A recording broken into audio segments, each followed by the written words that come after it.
ዝማሬ ሶሊያና ማርያምም አለች ትውልድ ሁሉ ብጽዕት ይሉኛል እኔም ትውልድ ነኝ በዝማሬ ብጽዕት እላታለሁ እኔም ትውልድ ነኝ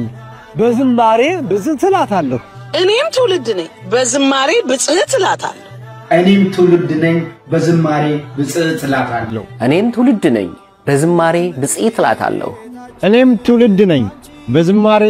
ብጽዕት እላታለሁ እኔም ትውልድ ነኝ በዝማሬ ብጽዕት እላታለሁ እኔም ትውልድ ነኝ በዝማሬ ብጽዕት እላታለሁ የማይቀርበት ታላቅ የበረከት ቀን ዓለም በእመቤታችን በቅድስት ድንግል ማርያም ላይ በክፋት ቢነሳም እኛ የተዋሕዶ ልጆች በአንድነት ተሰብስበን የሚያመሰግናት የተባረከ ነውና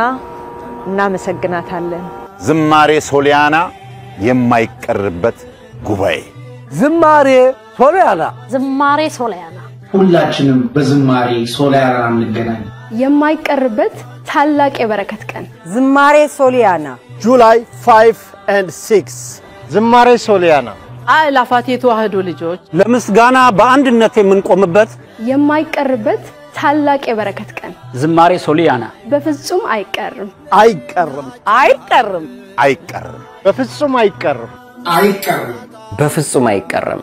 አይቀርም አይቀርም በፍጹም አይቀርም ሰኔ 28 እና ሰኔ 29 ቅዳሜና እሁድ ሁለቱንም ቀን ማለትም July 5 እና July 6 ከ3 PM እስከ 8 PM ማንንም እንዳይቀር ዝማሬ ሶሊያና በጭራሽ አይቀርም አድራሻ 3965 ኮሎምቢያ ፓይክ አናደል ቨርጂኒያ 22003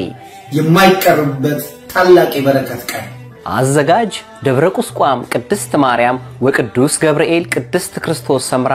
የኢትዮጵያ ኦርቶዶክስ ተዋሕዶ ቤተክርስቲያን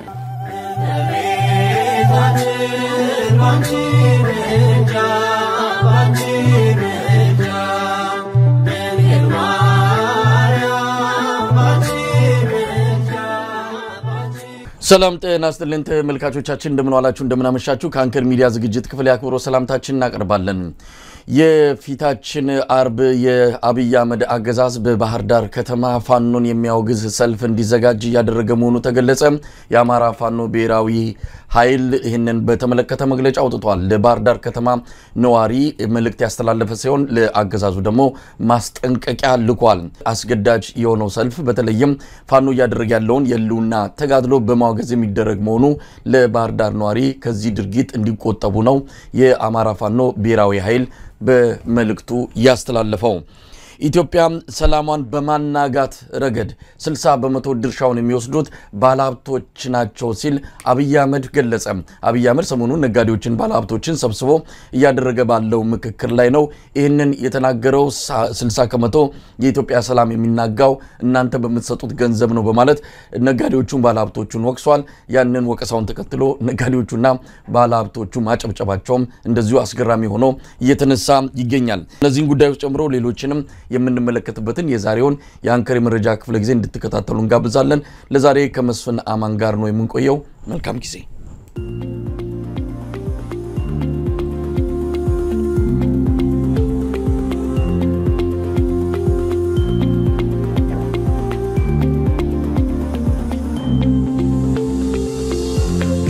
ጤና ይስጥልን መስፍን መሳይ እንዴት አለ ሰላም ነው ወይ ተርፋል ወይ ከሰሞኑ የአብይ አህመድ ቃለ መጠይቅ ናዳ ተርፋል እኔ ምን መሰለ ያልፈው በጣም ተናግሬያለሁ አቋሜን ግልጽ አድርጌያለሁ እኔ አብይ አህመድን ማየት ማዳመጥ ቶርቸር ነው ብዬ ስለማምን እኔ ማየት እንደዚህ ቁጭ ብዬ ሲሪየስ ሆኜ አላየው ግን በተለያየ መንገድ እየተቆራርጦ የሚመጡ የአብይ አህመድ ንግግሮች በጣም ሰሞኑን ይሄ ቲክቶክ የምናምን እንትን ላይ እነሱ ናቸው የበዙትና በጣም የሚያስገርም እኔ ለእንትኑ አይደለም ለንግግሩ አይደለም ለኢትዮጵያ ህዝብ አዘንኩ ይሄ ሰውዬ ነው የሚመራቸው ኢትዮጵያን የሚመራ ሰውዬ የሚመራው ሰው እንዲህ አይነት ሰው ነው በቃ የሚያስበው የሚያወራው የሚናገረው ምናምን እኛ አንድ ሰሞን እብድ ነበር እንዳለን አይደል አሁን እኮ ለይቶለት በቃ የመጨረሻው የብደት ጨርቅ ጥሎ መጣል ነው የሚባለው አይደል እኔ እንደዛ ነው የማይወሰኝ እኔ አንዳንዶቹ ንግግሮች ኢትዮጵያ ታምራዊ የሆነ የኢኮኖሚ እድገት ውስጥ ማለት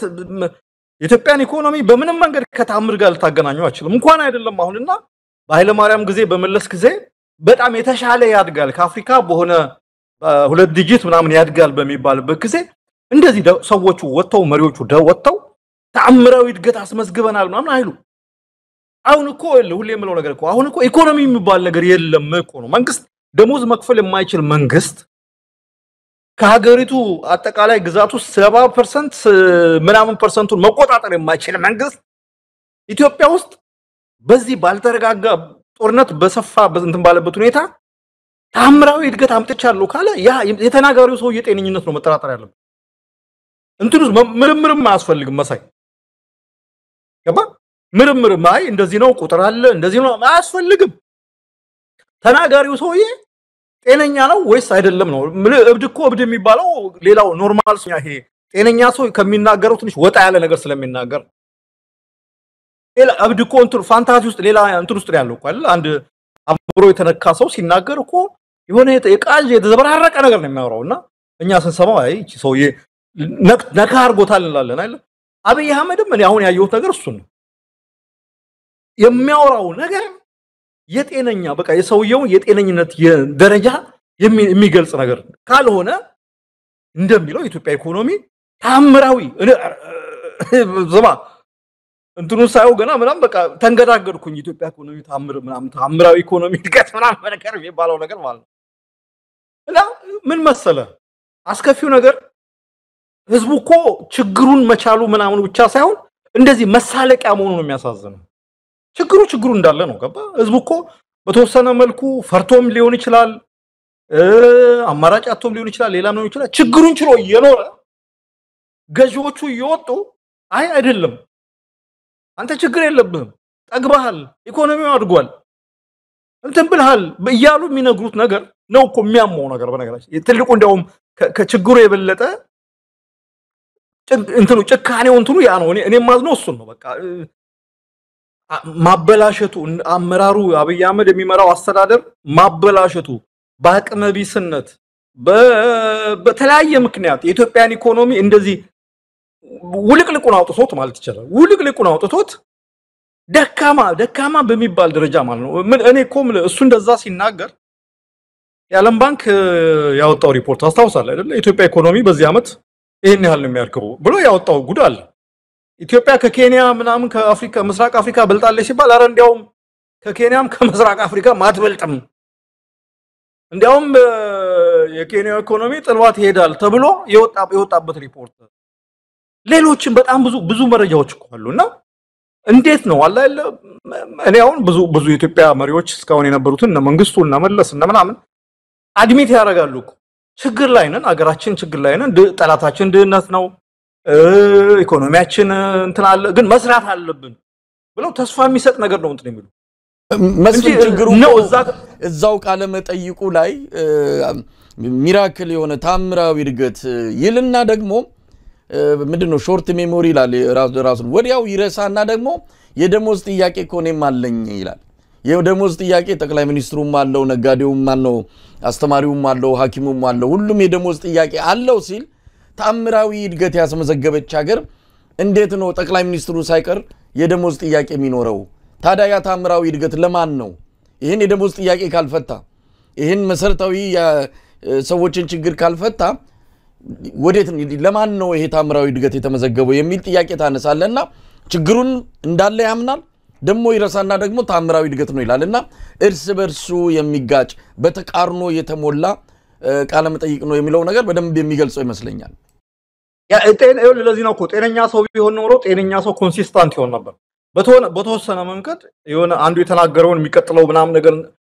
እንዳያፋርስበት አርጎ አስቦ ነው የሚናገረው አብይ ሲናገር አያስብም እኮ አሁን በኋላ ላይ መጣበታለን እዚህ ባለሀብቶቹ ምንም ነገር ተነግሮ እንደ መሪ አንተ በጣም መሪ ማለት እኮ በጣም ኮሸስ ነው መሆን ያለበት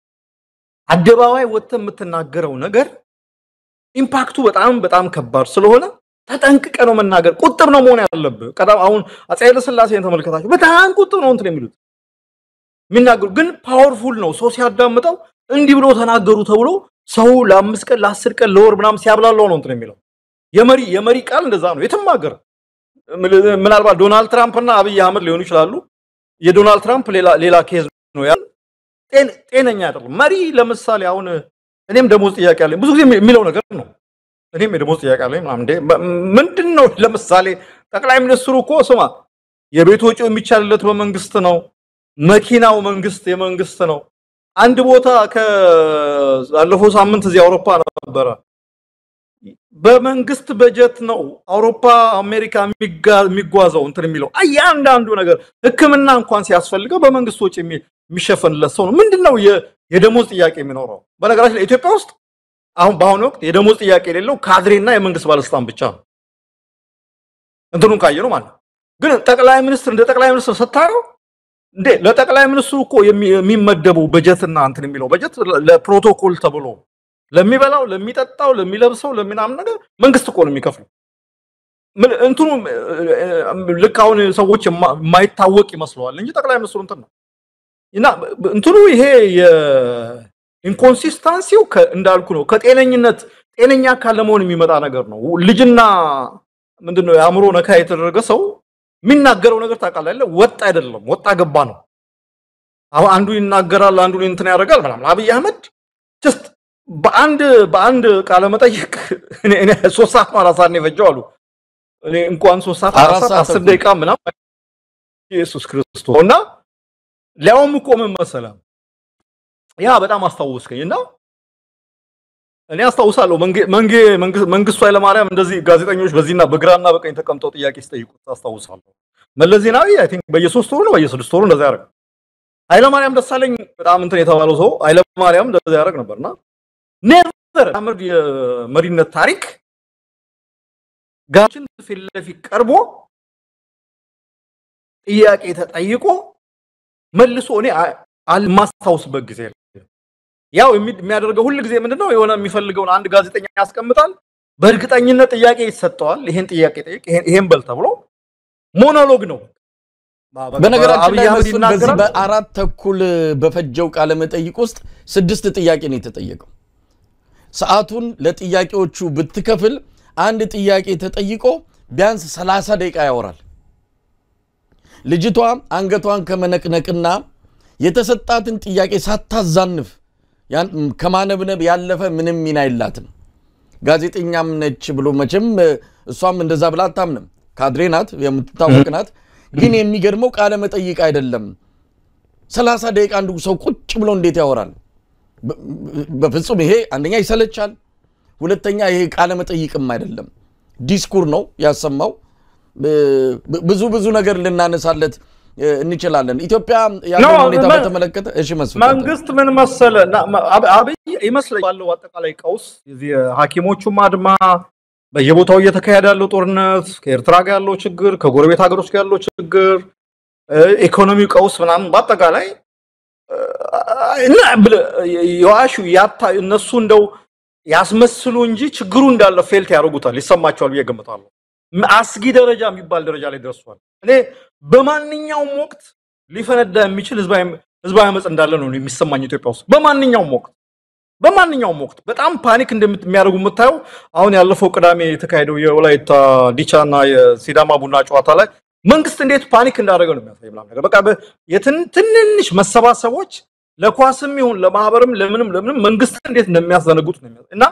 ይሄንን ነገር እንትን ብሎ ናሬሽን አንድ ትርክት ይዞ ለመምጣት ነው በቃ ይሄን ህዝብ እኔ ወጥቼ አብይ አህመድ እንትና አንድ እምነት አለው ባይዞ እኔ ሁሉ ነገር ፊክስ ማድረግ ይችላል የሚል እምነት አለው ይሄ በቃ ካድሬዎቹ ምናምን እናንተ ፕሮፓጋንዳውን አልቻሉበትም እና ጋሽ ለገሰት ሁሉ እኔ በወጣ በቃ ህዝቡ ያምነኛል በቃ ባይዞ ይሄ በጣም የቆየ እንትን ነው ፈረንጅም ባግ ሲያገኝ ከውጭ ጉዳይ ሚኒስትሩ የበለጠ በቃ እኔ ባነጋግረው ነገሩ በቃ ስሙዝ ይሆናል የማለት ለራሱ የሆነ ይሄ ሜጋሎማኒክ አይነት ነገር ነው አብይ በነገራችን በጣም የተለየ ሳይኮሎጂ የስነልቦና ችግር ውስጥ ያለው ሰው ነውና እኔ ወጥቼ ፊክስ አድርገዋለሁ እኔ ወጥቼ ይሄንን ህዝብ አረጋጋዋለሁ አይነት ነገር ነው የሚያረጋጋው ምንድነው ይሄ በቃ ምንድነው ዳቦ አለኝ በሰማይ ነው ምናምን በሰማይ ላይ ዳቦ አላችሁ ይሄ ምንም ነገር ከመሬት ላይ ካለው ነገር አሳዛኙ ፓርት እኮ ነው መሬት ላይ ኢትዮጵያ ህዝብ ምን አይነት ኑሮ የኖረ እንዳለ ምትሰማው ነገር በጣም ምትሰማው ነገር በየጊዜው ያለው ነገር እንዳለ ሆኖ እሱ የሚያወራው ነገር ደግሞ ሌላ የሆነ ሰባተኛ ሰማይ ምን ነው አለ በቤተክርስቲያን እንትን ሰባተኛ ሰማይ ላይ የሚኖር አገር ነው በቃ እንትን የሚለው እውነት ነው የብልጽግና ደሴት የተባለው ማለት እና ታምራዊ እድገት የሚባል አንድ እንትን አለ ኤሽያ ፓሲፊክ ኤሽያ ሀገሮች እነዚህ ሳውዝ ኢስት ኤሽያ የደቡብ ምስራቅ ኤሽያ ሀገሮች እውነት ነው በ10 ነው በምናምን አመት በሚቆጠር ጊዜ ውስጥ ታምራዊ እድገት የሚባል ማለት በቃ ማንንም ዓለምን ያስደነቀ ዓለም ባንክን ምዕራባውያንን ማን ገምጋሚ ያስደነቀ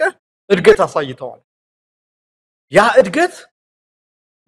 የሚታይ እድገት ነው በነገራችን ላይ የሚወራ እድገት አይደለም የሚታይ እድገት ስለ በቃ ተጨባጭ ሰው ህይወት ላይ ያን አሁን ኤሽያ እና ሲንጋፖር እና ማሌዥያ እና ምናምን ዜጎቻቸው ገባ በጣም ከመበልጸጋቸው ህይወታቸው ከመሻሻሉ ኢኮኖሚ ከማደጉ የተነሳ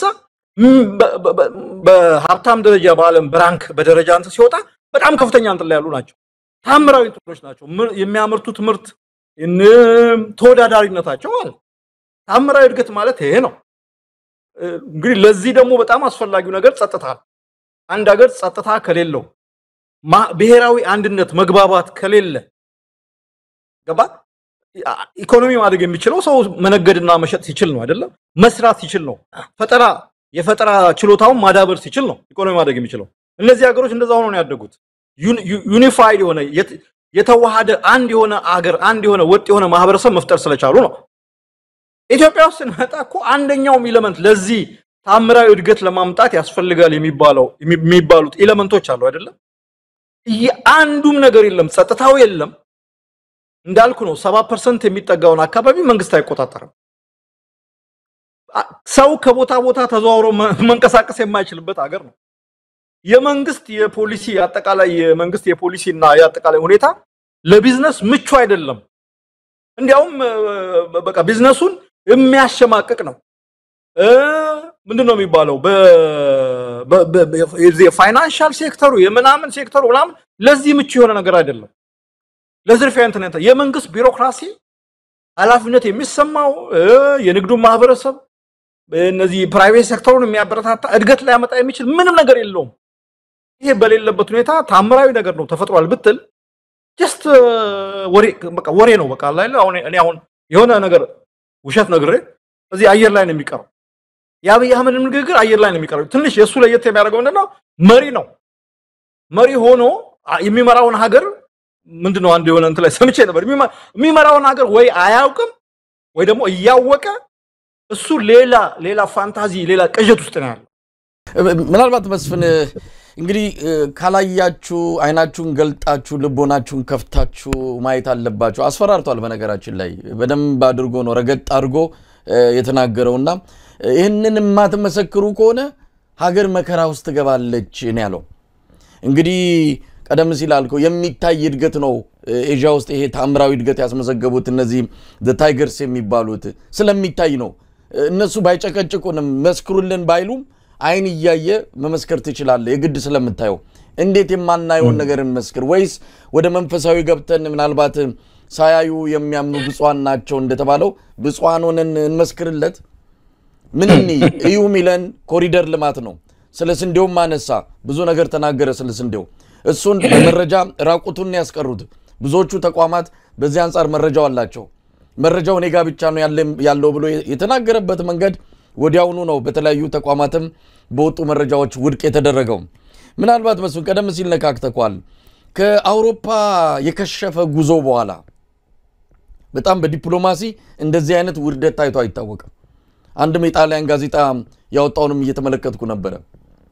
ምን ያህል ኪሳራ እንደደረሰበት ከዛም ወደ ሱዳን የሱዳኑን ፕሬዝዳንት ለማናገር መልእክተኛ ልኮ ነበር አላናገርም ብሎ በታች በጽፈት ቤት ደረጃ ነው መልእክቱን ሰጥቶ የመጡት ሬድዋንና ጌታቸው ረዳ ብዙ ነገር አለ እንደውም ኤርትራን በማጥላላት ኤርትራ ላይ የሆነ መጥፎ ነገር ለመናገር ሲሞክሩ በፍጹም ኤርትራ ዳኛችን ናት ኤርትራን በእንደዚህ መልኩ መገለጽ የለባትም ብለው የሱዳን ባለስልጣናት እንደመለሷቸው ነው የሰማነው ዋናው ዓላማ ከኤርትራ ጋር የተያዘ መሆኑንም መረጃ ምንጮች ገልጸዋል ለማንኛውም በእነዚህ ሁለት ኪሳራዎች የተነሳ አብይ በሚገባ በሽቋል ንዴት ውስጥ ነው ያለው ንዴቱን ማን ላይ ወጣም አያውን ፈርቶ ዳውላው ይሄ መከረኛ ኢትዮጵያ ህዝብ ነው እንደመጣ ታስታውሳለህ ወደ ጂኦ ስፓሻል ነው የሚባል የምርምር ተቋም ሄደና ሐኪሞቹን ነው የሰደበው እናንተ ራይ የላችሁም ሆድ ነው ያላችሁ ብሎ ብሽቀቱን የሚወጣው ምንድነው ማንን ትችላለህ ቢሉ ሚስቴን እንዳለው ባል እሱም ይሄን መከረኛ ህዝብ ላይ ንዴቱን ለመወጣት መጣ ተከታታይ ቃለ መጠይቅ ነው የሰጠው ወደ ሀዲያ አካባቢ ሄደና ይዋጣልን አለ እኔው እየሰራው ነው እስቲ ኑና ስሩና ሳዩን የቀደም ተከተሉን ጉዳይ እናንተ አትነግሩንም የሚል የመንደር ጎሮምሳ አይነት እንት ነገር ነው የተናገረው ከዛ ደግሞ ይሄም ቃለ መጠይቅ መጣ ረጅም 4 ሰዓት ተኩል የሚፈጅ ከእንደገና ደግሞ አሁን እየሰበሰበ ነው ነጋዴዎችን ባለሀብቶችን ደግሞ የሚቀጥል ይመስለኛል ስለዚህ የሰውዬ ያ ብሽቀቱን ለመወጣት አጀንዳ ለማስቀየስ ሆም ብሎ በቃለ መጠይቅ ናዳ የኢትዮጵያን ህዝብ ያጨናነቀ ይገኛል እንዳልከው ሁሉም ተሰብስቦ ሲቀመጥ ግን ገለባ ነው ሚዛን ላይ ሲሰፈር ገለባ ሆኖ ነው ያገኘነውና እንደው እንዴት ትላለ አብዛኞቹ በብሽቀትና በንዴት መቦጫ የተናገራቸው ነገሮች የፓርቲውንም ገጽታ አበላሽቶታል ብለው አንዳንድ የራሱ ደጋፊዎቹም ሲጽፉ አይቻሉ አንዳንዶቹም ወጥተው በአደባባይ እስከዛሬ አንተን ስደግፍ በመኖር ጸጽቶኛል ብለው በቪዲዮ እየሰሩ ይወጡም ተመልክቻለሁ ስለዚህ አብይ አህመድ ይሄ አጠቃላይ በተከታታይ ያመጣው የቃለ መጠይቅ ናዳ ከትርፉ ይልቅ ኪሳራው ያመዘነ ነው ለፓርቲውም የሚጠቅመው አይደለም የሚልም ድምዳሜ የሰጡ ወገኖች አሉ እንዴት አየው አንተ ቀደም እንዳልኩ ነው እኮ 6 ሰዓት ነው ለባል የ6 ሰዓቱን ጨምቀው ከዛ ውስጥ ምንድነው ቁም ነገሩ ምንድነው የሆነ በቃ አንድ ነገር ተናግሮ እስቲ ምንድነው የተጨበጠ ነገር የተገኘው ሲባል ዜሮ ነው በቃ ማክሲማም ምንም ነገር ስድቡ ምናምን አሁን ሰው ትዝ የሚለው ይሄ ታምራዊ እድገት የሚለው ስድቡ ምናምን ነው እንጂ ጠቅላይ ሚኒስትሩ እንዲህ አይነት አቅጣጫ አስቀመጠ ኢትዮጵያን ያለውን ኢኮኖሚ ችግር ለመፍታት እንዲህ አለ ምናምን እኮ አይደለም እኮ እኔ ነገርኩ እኮ እኔ እኮ የሚያበሳጨኝ የሚያሳዝነኝ ችግሩ መኖሩ አይደለም እኮ ችግሩ መኖሩን አድሚት አለ ማድረግ አለ መቀበል ነገር እኮ ነው አሁን አብይ አህመድ የሚያወራው ኢትዮጵያ የምትባል ሀገር በምስራቅ አፍሪካ በአፍሪካ ቀንድ የምትኖር የ120 30 ሚሊዮን ህዝብ ሀገር ህዝቡ ጠግቦ ተትረፍርፎ በታምራዊ እድገት ውስጥ የሚኖር ሞልቃቃ ህዝብ ብልጽግናን እንትን ይያለ ብልጽግናን ማማ ጨብጦ በቃ ህዝቡ እንትን ያለ ያጠጋብ ተስማምቶት እንትን ያለ ህዝብ ነው የአብይ አህመድ ንግግር ሲደመር ሲቀነስ ሲባዛ ሲምታገኘው ይሄን ነው መሬት ላይ ምንም ነገር የለም ጠብ የሚል ነገር የለም እንትን እኮ እኔ ሁሌ ምን ነገር አለ ፕሮፓጋንዳ ወይም ውሸት እኮ አይንና አንዳንዱ ጭራና እንትን እኮ አሉ መሪዎች ዋሻሉ አንዳንዱ ይሄ እኮ ለምንም ነገር ይቀርብ አይደለም ለራሱ ለውሸትነት ደረጃ ምን የሚበቃ አይደለም ወይ አይ ዶንት ኖ ከዛ በታች ሌላ ነገር እንዳለ አላውቅም ምን እንደሚቀመጥ አላውቅም ኮንቲኒዩስሊ ይሄ ነገር ኢትዮጵያ ውስጥ የሌለ ነገር የሌለ ዓለም እንትን ብለ ይሄ ነው ያላችሁበት ብለ ስትል ምንድነው ይሄ የልጆች እንትን አለ አይደል ልጆች እንቅልፍ ለማስተኛት መተግራቸው ተረቶች አሉ አይደል አንተም ታውቀዋለህ ልጁም እኮ ያው ሲሰማ ስለሚጣፍጠው ይተኛበታል እንጂ ውሸት እንደሆነ እናውቀዋለን የኢትዮጵያ ህዝብ በአብዛኛው የምታየው ነው እኔ አሁን ሶሻል ሚዲያ አሁን የሰማሁት እንትን እሱ ነው አይደል ሰሞኑን ቪወሩ ራሱ ያኑላ በኢትዮጵያ ፋና በኢትዮጵያ ቴሌቪዥን በምናምን በሚባሉ በሁሉም መንግስት ሚዲያዎች ነው የተላለፈው የተመልካቹ ቁጥር በነገራችን ላይ ብዙ ጊዜ እዚህ የቴሌቪዥን ስክሪን ብዙ ላያጋልጥ ይችላል ይሄ ዩቲዩብ ላይ ግን የተመልካቹ ቁጥር it tells you a lot በነገራችን ራሱ እንትን ነው ባይዘይ እንትን ቮት ነው የምርጭ እንትን ድምጽ ነው በቃ ለመንግስት ያለውን አፕሩቫል ለመንግስት ያለውን እንትን መንግስትን መስማት እንደጠላ ነው ህዝቡ እየተናገረው እዛ ጋር በቃ እንትኑ ጠቅላይ ሚኒስትሩ ይናገራል ሲባል ክብደት ይሰጣዋል አይደለ ምን ሊናገር ነው ምን የሆነ የተለየ በቃ አሁን ያለውን ችግራችንን ሊቀርፍ የምንቀርፍበት ዘዴ ምንድነው አቅጣጫ የሚሰጠው ተብሎ ሁሉም ሰፍ ብሎ ይመጣል አይደል ምንም በቃ ሰው ቀድሞ ስላወቀው ይሄ ሰውዬ ዝም ብሎ ስለሚዘባርቅ ለምን ጊዜን አጠፋለሁ እኔ አክሮስ ዘ ሴክሽን የምሰማው ነገር እሱ ነው በመሪዎቹ መሳለቂያ የሆነ ደሃዝብ መከራውን የመከራው እንትን ሸክም ሳይበቃው መሪዎቹ በየጊዜው ይወጡ የሚሳለቁበት ህዝብ ነው የሚያሳዝነኝ ይሄንን ችሎ መኖሩ ነው የሚያሳዝነኝ እንግዲህ እሱ ንግግር መነሻ አድርገን የተወያየን ነው ብዙ ንግግር አድርጓል ባለሀብቶችን ነጋዴዎችን ሰብስቦ ነበርና የተናገረው ነገር አለ 60% የኢትዮጵያ ሰላም የሚናጋው በእናንተ በመሰጠው ድጋፍ ነው ስለዚህ እናንተ ናችሁ የኢትዮጵያ የሰላም እጦት ትልቁን ድርሻ የምትወስዱት ብሏል እስቲ እንስማው የሰላም ትክክለኛ ዴፊሲት ነው ግን መጥፎ የሚሆነው ምንድነው ተቃዋሚ ፓርቲ ይሰበሰብና ሰላም ቢመጣ መንግስት ቢያስብበት ባለሀብት ቢመጣና መንግስት ቢያስብበት እንደዚህ ጥሩ አይደለም ካላፊነት ባንሸሽ እኔ እዚህ ውስጥ ያላችሁ ሰዎች ምን ያክል እንደዛ እንደሆናችሁ አሁን ዳታ ስላልያዝኩ አልናገርም በእርግጠኝነት ግን የኢትዮጵያን ሰላም የሚያናጋው 60% የኢትዮጵያ ሀብታም ነው 60% ሰዎቹን በብር የሚቀልበው እዚህ ያለ ሀብታም እና የቀለባችሁ ፋይናንስ ያደረጋችሁ መልሳችሁ እኔን ሰላም ብትሉኝ አይሆንም ሰላም ከፈለጋችሁ ፋይናንስ አታድርጉ እና አትርዱ ምከሩ ይምጡ ከመጡ በኋላ እኛ ምን ፈልገው ያያችሁትን ብልጽግና ምን ፈልገው መስፍን እውነት ለመናገር ቃሉን እዚህ መጠቀም ሚዲያ ላይ ከባድ ሊሆን ይችላል ይሄ ምንድነው እንዲህ አይነትን ሰው ምንድነው የሚባለው ሞላጫ እንደዛ ብለው የሚገልጹ ሰዎች ከዚህ የተሻለ ቃል ካለ አንተ ፈልግለት እንዴት አይነት አጭበርባሪ አደናጋሪ የሆነ ሰው ነው አሁን ኢትዮጵያ ውስጥ አው ባለሀብቶች ድርሻ የላቸው ማናቀም እሱ በምን ያው ደህንነት መረጃ ካለው ሊያቅ ይችላል ግን ባለሀብቶች ናቸው 60% የሚለው ነገር ወደ መንበረ ስልጣኑ ከመጣ ጀምሮ በየክልሉ ጦርነት የሚቀፈቀፍ ያለ ጦርነት መኖር እንደማይችል እንኳን አይደለምኛ ዓለም ሁሉ እየተናገረ የሰላም ዋና ጥንቅ እናንተ ባለሀብቶች ናችሁ 60% ብሎ በዚህ ደረጃ በድፍረት በብሔራዊ ቴሌቪዥን በሚታይ መድረክ ላይ እንደዚህ መናገሩ እውነት አብዝተን ጤንነቱን ስንጠራጠር ከቆየን ሰንብተናል ተጨማሪ ካልሆነ በስተቀር አዲስ ነገር የለውም ይሄ እኮ በነገራችን ላይ በራሱ ጦርነት ማወጅ ነው ባለሀብቶች ላይ 60% ማለት ማጆሪቲ ማለት ነው 40% ምን ውስጥ እንደሆነ እሱ እንደሱ አብይን እንግዲህ ኮታ አርገን ተንካል ማለት ነው ስለዚህ 60% ከጠላት ጋር ከታጣቂዎች ጋር ይሰራሉ ካመነ ሰውዬ ጠላቶቼ ናችሁ ስለዚህ እርምጃ ወስዳለው ነው ያለ እንግዲህ ታውቃለህ የኢትዮጵያ ኢኮኖሚ በጣም የጀርባ አጥንት የሆኑት ባለሀብቶች የሚባሉት ማለት ግን እኮ ያ አይደለም እኮ እንዲያውም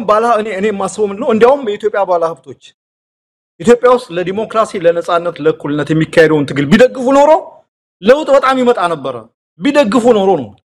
የኢትዮጵያ ባለሀብቶች እንዲያውም ችግራቸው ለብልጽግና ጽፈት ቤት ማሰሪያ 100 ቢሊዮን ብር ለብልጽግና ምርጫ ማካሄጃ ምናምን ቢሊዮን ብር እየተሰበሰቡ ታስታውሳለህ አይደል የኢትዮጵያ ባለሀብቶች እንዲያው ፕሮብሌማቸው መወቀስ ካለባቸው ለገዢ ፓርቲ የሚያወጡት አላግባብ የሆነ እንትን ገንዘብ ነው የምርጫ ማካሄጃ የጽፈት ቤት ማሳደሻ 10ኛ ዓመት ማክበሪያ ምናምንኛ ዓመት ማክበሪያ እየተባለ ማለት በሪቨርስ ነው ተገላቢጦሽ ነው ይሄ ሰውዬ ጥላውንም ማምን ሰውዬ ነው ገባ ሁሉን ጥራውን የሚጠላጠር ሰውዬ ነው ስለዚህ አሁን ጥያቄዎች አንስተውለት ነው ይሄን መልስ የሰጠው የሰላም እጦት አለ ስራ እንዳንሰራ ሰላም ችግር አለ ምናምን ነገር ሲሉት እናንተ እኮ ናችሁ ችግሩ እናንተ ጋር ነው ችግሩ ያለው ምናምን እነዚህ ሰዎች ምን ማድረግ ይችላሉ ታክሲ ይከፍላሉ ለመንግስት የሚያስፈልገውን ግብር ይከፍላሉ እንዲያውም ከሚገባ በላይ ማለት ከፍለው መንግስት ያንን ጸጥታ ማስከበር አለመቻሉ መንግስትን ራሱ ሊያስጠይቀው ሊያሳፍረው ሲገባ ኳሱን መልሶ ነው ወደ እነሱ ይወረወር 60% ከባድ እኮ ነው 60% የኢትዮጵያ ባለሀብት ለምንድነው ኃላፊነትን የሚሸሸው እንዴ እነሱም ሊያደርጉ ይችላሉ የሚያደርጉ ካሉ ደግሞ በህግ መጠየቅ አለበት ለምንድነው እንደዚህ አይነት ካላፊ አንዴ ተጠይቆም ያለው እኔ ሰፈር ሚሊሻ አይደለም ማለት ያንዳንዳችሁን ደህንነት የምጠብቀው እንዴ ያንድ መንግስት ኮሪደር ልማት መስራት እኮ አይደለም ልማት ሩፋት ይያሉ እንቁላል መቁጠር አይደለም እኮ ያንድ መንግስት ኃላፊነት ያንድ መንግስት የመጀመሪያው ድርሻ ህግና ስርዓት ማስከበር ነው አለቀ ደቀቀ ይሄንን ሳታደርግ ይሄን ኃላፊነትን ሳትወጣ መተንዲ የተዘባነንክ ኃላፊነታችሁን አትሽሹ ማለት ይሄ አንድ መንግስት ምንድነው መንግስት ማለት ምን ማለት ነው የሚለውን ይሄ መሰረታዊ የመንግስትን ጽንሰ ሐሳብ ራሱ ያልተረዳ በቅጡ ያላወቀ ሰው መሆኑን ከማጋለጥ ያለፈ እውነት ለመናገር ሌላ ትርጉም ይሰጠው አይደለም ነው ይሄ ነገር ባይዞ በጣም የቆየ ነገር ነው ብዙ ጊዜ ካየው እንደዚህ ውይይት ላይ ሲካሄድ ጥያቄዎች ሲነሱለት በተለይ በሰላም ጉዳይ ላይ ጥያቄ ላይ ሲነሳለት እናንተስ እናንተም አላችሁበት አሁን እዚህ ላይ አቡነ አብርሃም ቤተክርስቲያን ጉዳይ ላይ በተመለከተ ጥያቄዎች ሲያቀርቡለት እርሱ ሀገረ ስብከት እኮ ነው ጎጃም ይሁላ ሽፍታ ያለው እስቲ ሂዱና ልጆቹን ባሽሙር ነው ልጆቹን ይምከሯቸው ይገስጿቸው የሚል እንትን ያደረገው እና ገዳም ውስጥ አዲስ አበባ ገዳም ዙሪያ አዲስ አበባ ያለ ገዳም ውስጥ ሽፍታ ስልጣን አገኛል እንደዚህ አይነት ነገር አብይ አህመድ ከመጀመሪያ ጊዜ ጀምሮ መልስ መስጠት ስለማይችል አቅሙ ስለሌለው እንደ መሪ ጥያቄ ሲነሳለ ጥያቄውን ከማንም የበለጠ እንግዲህ መረጃ አለው ተብሎ የሚታሰብ ሰው ነው በደህንነቱም በምንም ይቀርብለት ሰው ችግሩ ይሄ ነው እንዲህ ነው ብሎ መዘን የሚገባው ችግሩን ራሱ ጠያቂው ላይ ችግሩ ጥያቄ የሚያነሳው ሰው ላይ ማሸማቀቅ ነው በነገራችን ላይ ለመስማት ዝግጁ አለመሆን ነው ሲጀመር በቃ ምንም እንትን አልፈልግም ችግሩ ግን አለ ካልክ የችግሩ ባለቤት አንተ ነህ ነው እኔ አይደለሁም ነው ስለዚህ ቋሱን ወደ ባለ ሀብቶች ነው የወረወረው ግን አደገኛ ጥያቄ ነው አደገኛ እንትን ነው መልስ ነው የሰጠው አደገኛ ነው መልስ የሰጠው 60% የኢትዮጵያ ባለ ሀብት ሽፍታ ይረዳል ነው የሚለው ነገር ክስ ከቀረበ ጠላት ናችሁ እኮ 60% ታችሁ የመንግስታችን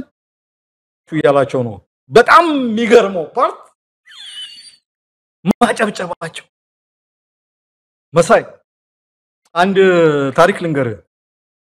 ቤተክርስቲያን ጋር ተያዘ ነው አንድ አባት ያስተምራሉ አሉ ስለ አንድ ቅዱስ ነውና በድንጋይ ተወገረ በድንጋይ ተደበደበ ምናምን ነገር ሲሉ ሰው ይላልና ገርሟቸው ነው ተወገረ ሲባል ለላ ይባል መቼም እና የናንተ ይብሳል ከወገሩት የባሰ የናንተ ባሰ ምናምን ብለው ተናገሩ ዛው ላይ ምክንያቱም ሰው እያዳመጣ አልነበረም ዝም ብሎ ነው የሚለው እኔ አሁን ዛው ሳይ ባለሀብቶቹ ወይ እያዳመጡት አልነበረም በቃ የሆነ ሌላ ነገር ውስጥ ገብቶ ነው በቃ አብይ ምን እንደሚናገር ዝም ብሎ ነው እጃቸውን ያማቱ የነበረ ምንድነው ምን ማለት ነው ማጨብጨብ እኮ ማለት መቀበል ማለት ነው 60% ታችን ሽፍታን ቀልባለን ሽፍታን እናስታጥቃለን እንቀበላለን ነው ጠቅላ በማንኛውም እንትን ስብሰባ ላይ አንተ አጨበጨብክ ማለት ተቀበልክ አደነቅ ልክ ነው ይገባል ማለት ነው እና በራሳቸው ላይ ነው የፈረዱት መስንታ ፓርላማ ላይ ሙልጭ አድርጎ የፓርላማ አባላትን ሰድቦ እውነት በብሪትና በትዕቢት ሆኖ የፓርላማ አባላቱን ከፍ ዝቅ አድርጎ የሰደበለት እኮ የነበረው ጭብጨባ ይዛን ጊዜ ነው ኢትዮጵያ ህዝብ እውነት እነዚህ ወኪሎቹ ናቸው አንተ ስትሰደብ ታጨበጭባለህ ያላግባብ ስትከሰስ ያላግባብ ነው የከሰሳቸው የራሱን ድክመት የፓርላማ አባላቱ ማወቅ የሚገባቸውን እነሱ መወሰን የሚገባቸውን ፓርላማውን ተሻግሮ ከፓርላማው ስልጣን ባሻገር ሄዶ የሆነ ነገር አከናወነ እሱን ሲጠይቁት ሙልጭ አድርጎ ሰደባቸው አጨበጨቡ በጣም ያስገርማልና ምንድነው እንደ ማህበረሰብ ደንዝዘናል እንደ ማህበረሰብ ምን ውስጥ ነው ያለነው አድርባይነት ነው እኮ ይሄ በጣም እንትን ነው በቃ እኔ ገንዘቤንም ጥቅሜን ካገኘው ወዴ ከሞላ ይሄ ሞራሊ ክብሬ ቢነካ ስድብ ይወርድብኝ እንደዚህ መዋረድ ቢደርስብኝ ምናምን አይ ዶንት ኬር ነው እነዛ የፓርላማ አባላት እኮ እንደዛ ሙልጭ ተደርገው ተሰድቦ ምናምን ቤታቸው ሲሄዱ ደግሞ ሆነ በቃ ደሞዛቸውን በልተው ጥርቅ አድርገው የሚበሉ ሰዎች እኮ ናቸው በቃ ምንም እንትን እና ስራቸው አንደኛ መሳደብ ነው ሌላ ደግሞ መሰደብ ነው ስድብ መቻል የባለ ሀብቶቹ ነው የገረመኝ እኔ እንደውም ጸጥ ይላሉ ብዬ ነው እንትን የምለው ወይም ማጉረምረም እንዴ አላይለ ምናምን ነገር ማጉረምረም ነገር ወይም አንድ ሰው ተነስቶ ስነ ስርዓት ማስረጃ ካለ እገሌ ብላችሁ በዝርዝር እንትን ብሉ እንጂ 60% በጣም ትልቅ ቁጥር ታጨበጭባለ እግዚኦ በጣም እኮ የሚገርም ነገር እኮ ውድቀቱን እኮ ነው የሚያሳይ እንደ ሀገር በቃ ይሄ ነው አንደኛ መሪ ማንንም ጌታ ማንንም አሽከር የለም ማንንም ሰዳቢ ማንንም ተሳዳቢ የለም መሪም ቢሆን ዜጎቹ ማክበር መቻል አለበት በነገራችን ላይ በጣም ማክበር አለበት በጣም እንትን ነው ሌላ ሀገር ቢሆን እኮ ያስጠይቃል እውነታው ግን እሱ አይደለም ምናልባት ባለሀብቶች አይኖሩም ማለት አይደለም ሊረዱ የሚችሉ ባለሀብቶች የሉም ማለት አይደለም ይኖራሉ እሱን በደህንነት መስሪያ ቤት ደርሶ እርምጃ መውሰድ ሲገባው እንደዚህ በጅምላ ባለፈውም ታስታውሳለህ ዳኞችን በተመለከተ ዳኞችን በሙሉ ጉበኛ አድርጎ የገለጸበት መንገድ ብዙ ዳኞች ቅሬታ ያቀርቡበት እንዲህ አይነት የጅምላ ነገር ይወዳል ይሄ ከካሜት በነገራችን ላይ እንዲህ አይነት ነገር ሐሜት የሚወድ ሰው ነው እንዲህ አይነት ነገር የሚናገር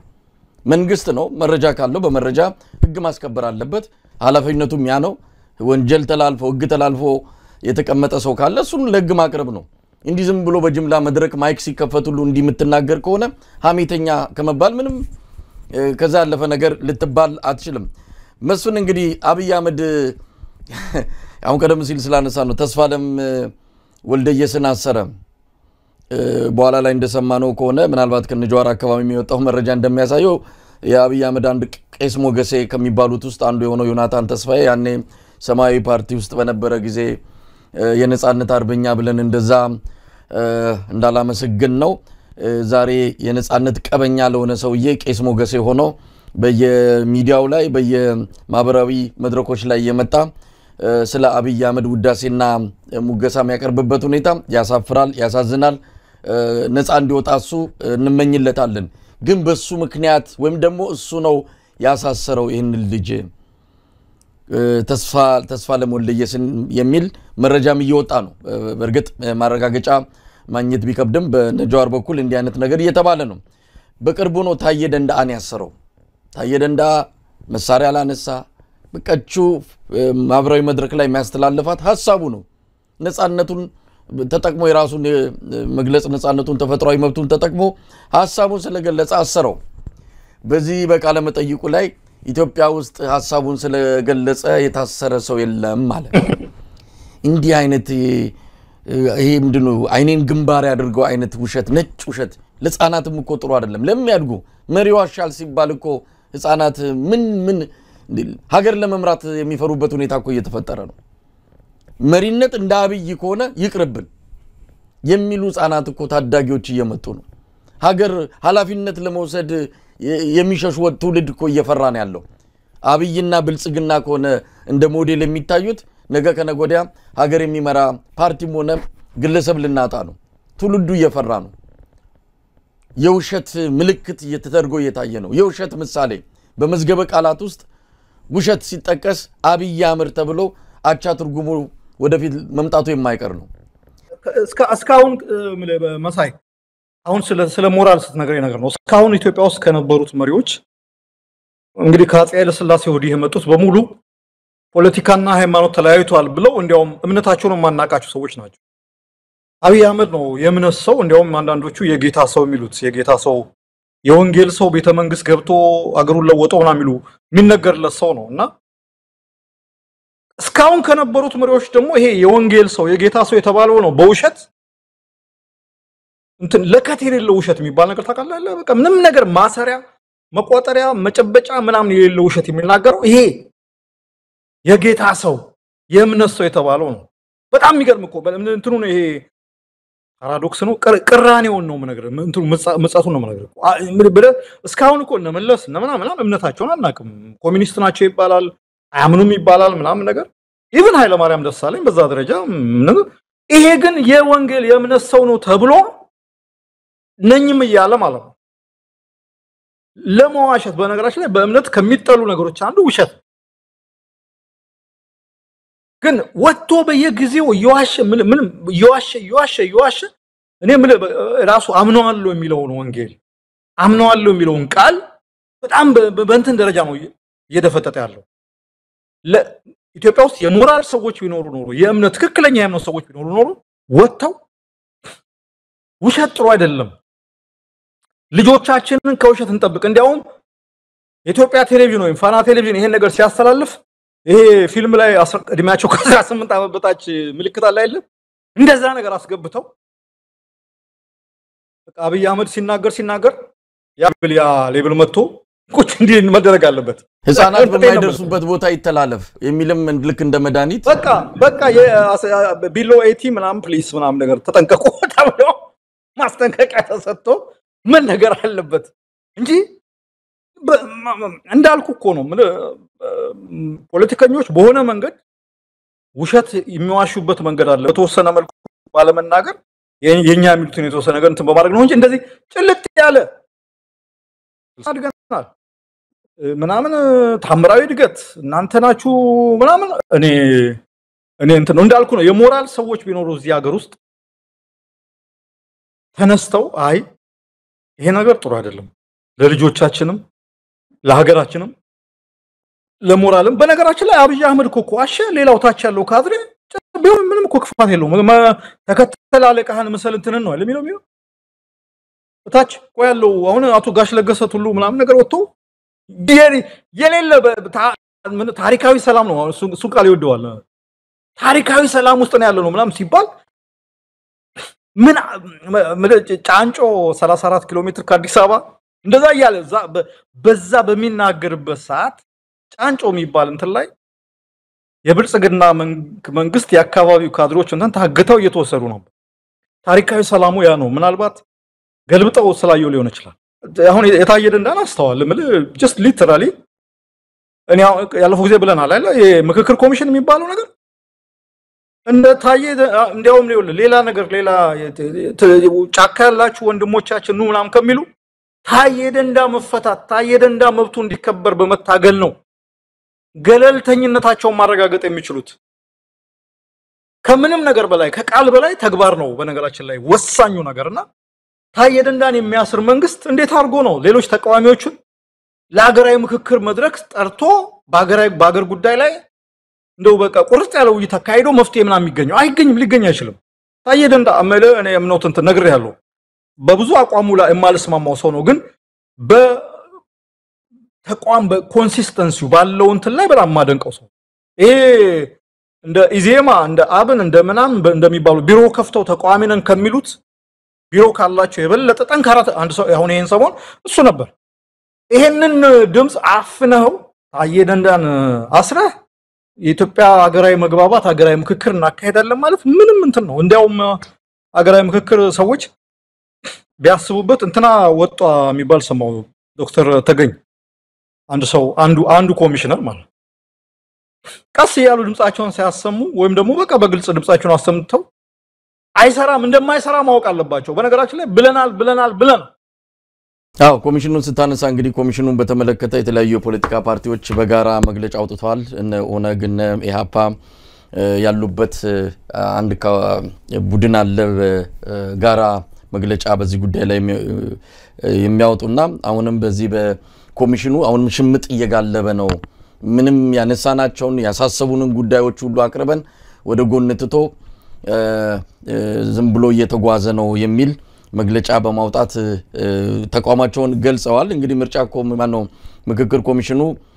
ያው የሚያወያየው የለም የሚያገናኘው ሌሎች ሐሳቦችን የሚያስተናግድበት አውድም ስለሌለው ብልጽግና ለብልጽግና የምክክር ሐሳብ አቅርቦ ዛው ከኋላ ኪስ ወደፊት ኪስ አይነት በሚመስል መልኩ እርስ በርስ አጀንዳ ተለዋውጠው እሱን አጀንዳ ለአብይ ሊያቀርቡለት ተዘጋጅተዋል አብይ ነው እንግዲህ ምክክር ኮሚሽኑ ራሱ የመጨረሻ ኃላፊነቱ ለአብይ አጀንዳውን የተሰበሰቡትን መስጠት ነው አብይ ጠረጴዛ ላይ ይቀመጣል አብይ ያንን መርምሮ እንግዲህ ወደ ህዝብ ተወካዮች ምክር ቤት የሚፈልገውን ይልካል ውሳኔ ላይ ይደረሳል ማለት ነው እንዲህ አይነት ከአንድ ፈጣጠሩ ጀምሮ የተወላገደ ኮሚሽን ነው እንግዲህ ለኢትዮጵያ መጪው ጊዜ ብሩህ ያደርጋል በዚህ መንገድ ነው የሚያዋጣው እየተባለ ከበሮ እየተደለቀ ያለው ለማንኛውም በምክክሩ የሚመጣ ምንም ነገር የለም መስፍን እንደው ከጋንጻርም ሰሞኑን አንዳንድ ሁለት ጉዳዮች እንደው ባጫጭሩ እንመልከታቸውና ወደ ሌላው ርዕሰ ጉዳይ እንሄዳለን የገለቴ ቡርቃ ጉዳይ ነው ያው እንደዚህ ትንንሽ የሚመስሉ ግን ትልልቅ የህግ ጉዳዮችን እንድንፈትሽ የሚያደርግ ነው የኢትዮጵያ ህግ የሚባለው ነገር የሌለበት ከህግ ይልቅ አብይ አህመድ ህግ የሆነበት ወይም ብልጽግና ፈላጭ ቆራጭ ሆኖ ዳኞች ውሳኔ ላይ ጣልቃ እየገባ የፈለገውን የሚያደርግበት ሀገር ስለሆነ ስለ ህግ ስናወራ በጣም ጥንቃቄ ያደረግን ነው አንዳንዴ ህግም ያለ የመሰለን እንዳንሳሳትም መጠንቀቅ ያስፈልጋልና ገለቴ ቡርቃ ላይ የተፈጸመው ነገር አብዛኛውን ኢትዮጵያዊ ያሳዘነ ጉዳይ ነው ከዛ በኋላ ደግሞ ይሄንን ፈጸመ የተባለው የቀድሞ ባለቤቷ ላይ የተወሰደው እርምጃ ራሱ ተገቢ አይደለም በሚልም ኢትዮጵያውያን ጉዳዩን ያነሱት ይገኛሉና በጣም አሳዛኝ ነገር ነው የምንሰማው በተለይም ደግሞ በገለቴ ቡርቃ ላይ ያን ሁሉ ነገር ሲፈጸም ዳኝነቱን የሰጡ አካላት ምንም ባልተናገሩበት ስለ ሁኔታው በገለልተኛ አካልን ባልተሰማበት ሁኔታ ይህንን ግለሰብ ባለቤቷን የቀድሞ ባለቤቷን የፊጥኝ አስሮ ራቁት ገላውን በፎቶ ያነሱ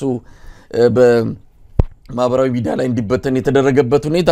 ይሄ የደቦ ፍርድ ነው ትክክል አይደለም ለገለቴ ያለንን ፍቅር ያሳየን አይደለም ለግ ያለንን ጥብቅና ያሳየን አይደለም ኢትዮጵያ ውስጥ አሁንም የደቦና የመንጋ ፍርድ በስፋት የሚታይበት ሁኔታ እጅግ የሚያሳዝን ነው ሌላው ከድምጻዊ አንዱ ዓለም ጎሳ ጋር ተያዘ ነው ፍቅረኛውን ገደለ ተብሎ በእስር ላይ ከቆየ በኋላ በዋስ የተለቀቀበት ሁኔታ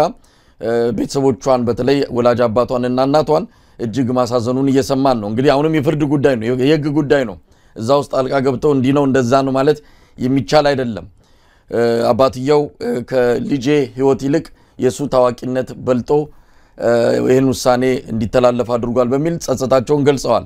ለማንኛውም የህግ ጉዳይ ነው እንዲሁ ማህበራዊ ሚዲያ ላይም በስፋት ስለተነሱ ነው